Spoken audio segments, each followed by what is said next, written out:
Navathebeast made Sergeant recently, and I want to say why this is a bigger deal than what you think.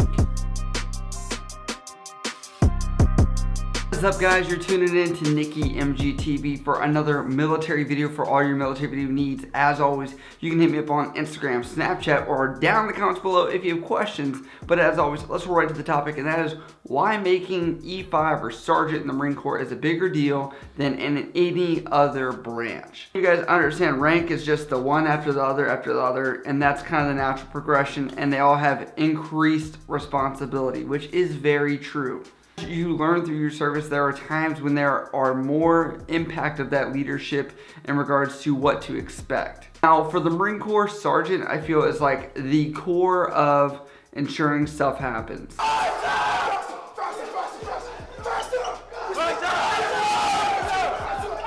And then for Navy, I'd say that would be E6, not because I am an E6, but because that's where a lot of the pressure or the buildup of responsibility goes to. Air Force and Army, I don't even really know. Sergeant, I dropped my grenade somewhere over there.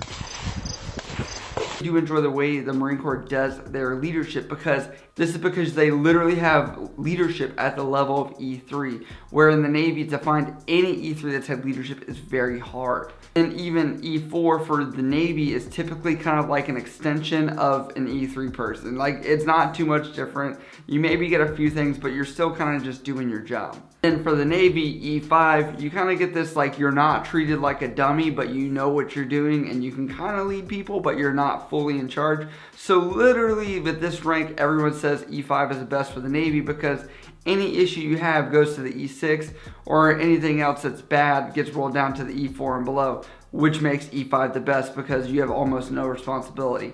Imagine it like going to college, where you have the most fun but least responsibility. This is very different in the Marine Corps. So every time when I am working with our Marine Corps unit, the first thing that I always hear when something's going on is, where are my sergeants at? And that's because in the Marine Corps, being a sergeant, a lot of it just falls on them to coordinate their people. Honestly, the respect of what a sergeant gets in the Marine Corps is crazy, because if you think about it, you gotta think about the technical and life skills this person has versus somebody 18 joining. It's a lot. Usually your sergeants are gonna be somebody that's been about 4 or 5 years. They're going on their second enlistment this time. So they're gonna know the ropes, and they're gonna keep you in line.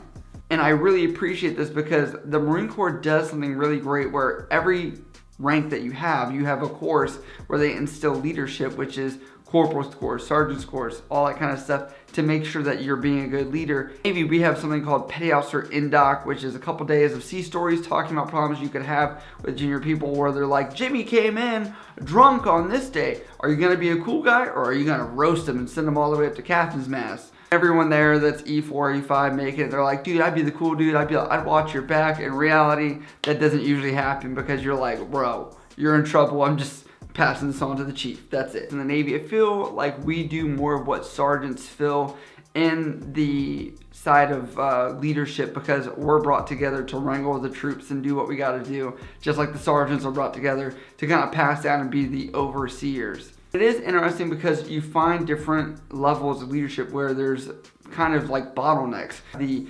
NCO, non-commissioned officer ranks in the Marine Corps, which are E4 and E5, which staff non-commissioned officer is E6. Navy, you've got non-commissioned officers, which are E4, E5, and E6, but then bottlenecks into the chief petty officer deck plate leadership at E7, E8, and E9. So it's interesting because as I talk about chiefs, a chief in the Navy in E7 rank will have more pull or power than an E7 in the Marine Corps, just in how they act or interact with the command and their peers.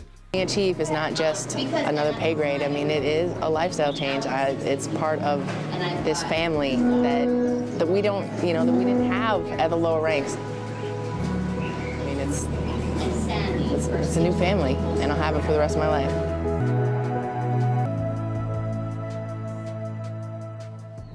Because the Chief's Mess has a very strong presence in a command. They can make or break, they can save you, they can fry you all at the same time. If you're in trouble and you've got a chief that's in the Chief's Mess, the E7 to E9 category, of rank, they can take whatever problem you have typically and try and help you out. And some stuff, say you get in trouble, it goes to what's called disciplinary review board, which is where all chiefs are going to be there pretty much to yell at you for doing something wrong. They can knock that down and keep you out of the office of the commanding officer and handle it at their level. You can see the responsibility of somebody that's E7 to E9 in the Navy has a ton of responsibility and or ability to save people or have impact on the command. Yes, ranks do happen within the military and they go one after the other from E1 to E9, but I want to let you know they can differ based on responsibility in which branch you're in.